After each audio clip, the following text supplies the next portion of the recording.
السلام عليكم. تعال اقول لك ازاي تعمل فيديوهات بالذكاء الاصطناعي بالستايل ده اللي بتجيب الافات بل ملايين من المشاهدات. اهلا بكم يا شباب، ده اكتر فيديو طلب مني ان انا اعمله، وهو ازاي نعمل فيديوهات بالذكاء الاصطناعي بالستايل ده اللي بتجيب الافات بل ملايين من المشاهدات. النهارده الطريقه سهله جدا، وان شاء الله الفيديو مش هيعدي 3 دقائق. هشرح لك فيه الخطوات عملي ونظري، وهننفذ مع بعض فكره فيديو هشرحها لك هنشوفها في الاخر وازاي نعملها. وما تقلقوش، كل الادوات المستخدمه في الفيديو ده مجاني. اول حاجه خطوات العمل اللي هنستخدمها. احنا اول حاجه محتاجين علشان نعمل الفيديوهات دي ان احنا نعرف نكتب برومبت يكون يشرح الفكره بتاعتنا ويعمل لنا السكريبت وكلها محتاجينها. تاني حاجه هنحتاجها ان احنا نبدا ان احنا نولد صور بالمشاهد اللي احنا محتاجينها. تالت حاجه وهي اهم حاجه، وهي ان احنا نحرك الصور دي ونخليها على شكل فيديو. يعني احنا دلوقتي هنكتب برومبت يطلع لنا السكريبت، بعد كده هيدينا برومبتات نعمل بيها الصور، هنولد بيها الصور المستخدمه. بعد كده هنبدا ان احنا نحرك الصور دي علشان نعمل بيها المشاهد. تمام. بعد كده محتاجين اي تطبيق مونتاج عشان نربط المشاهد دي ببعض عشان تطلع لنا فيديو كامل. تعالى النهارده هنعمل خطه، هنعمل فيديو مع بعض هنشتغل عليه وهنشرح من عليه. الفيديو ده هيبقى من 3 مشاهد بس. فكره سبايدر مان، المشهد الاول سبايدر مان بيشتغل عشان عاوز يتجوز. الفكره الثانيه انه هيعمل مهمه انه هيجيب الشبشب لحد من جيرانه، ودي هتديله مكافاه هيقدر انه يتجوز بيها. الادوات المستخدمه في الفيديو ده هي ادوات كلها مجانيه. اول حاجه هنستخدم شات جي بي تي في كتابه البرومبت وتوليد الافكار. تاني حاجه هنستخدم تطبيق فلو او موقع فلو، وده مجاني هنولد عن الصور الفيديوهات. تالت حاجه اي تطبيق مونتاج، انا هستخدم كاب كات علشان سهل وسلس، او اي تطبيق مونتاج هنربط من عليه الفيديوهات عشان نطلع، نربط من عليه المشاهد عشان نطلع فيديو كامل. ما تقلقش، كل الحاجات دي مجانيه.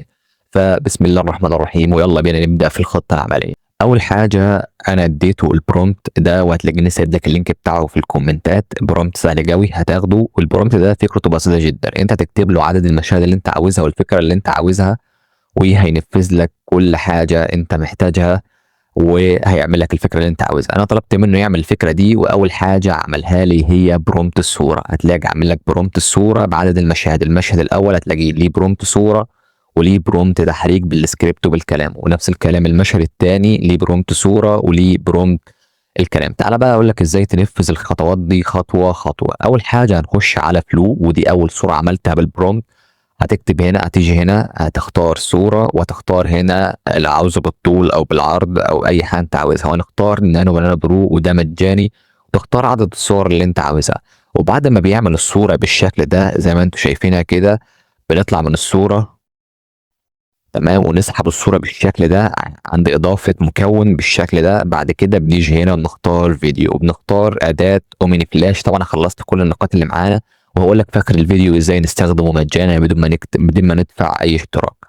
ونختار 10 ثواني علشان الفيديو 3 مشاهد هيعمل لنا 30 ثانية، ودي هتكون كافية جدا. أنت عاوز تزود براحتك، وأقول لك إزاي تزود براحتك. بعد كده هتجيب برومبت التحريك، وهيطلع لك الفيديو بالشكل ده. يا جماعة أنا لازم أشتغل أي شغلانة، أصل الجواز مش ببلاش. وبعد ما عملت المشهد ده بخش على شات جي بي تي تاني، واخد برومبت الصورة التانية بالشكل ده، وهيطلع لي بالشكل ده. انا عملت صورتين طلع الشكل ده والشكل ده، فانا اخترت الشكل ده. وبعد كده خدت الصورة دي كده نفس الكلام اللي حصل في الصورة الاولى، واخترت الفيديو واخترت اللي انا عاوزه وحطيت البرومبت، وفي اقل من دقيقة طلع لي الفيديو. فين الفيديو؟ طلع لي الفيديو ده. يا ابني يا سبايدر مان الحقني، الشبشب وقع في المنور. حاضر يا أم منى، هو أنا ناقص شغلانة كمان؟ بالظبط كده. تمام. وبعد كده دخلت على شات جي بي تي تاني، خدت منه برومت الصورة التالتة. بعد كده عملت الصورة زي ما انتم شايفينها، طلع شكل الصورة دي والصورة دي والصورة دي الصراحة أكتر واقعية فاخترتها. فهسحب الصورة بالشكل ده كده، وادخل على شات جي بي تي تاني زي ما انتم شايفين كده،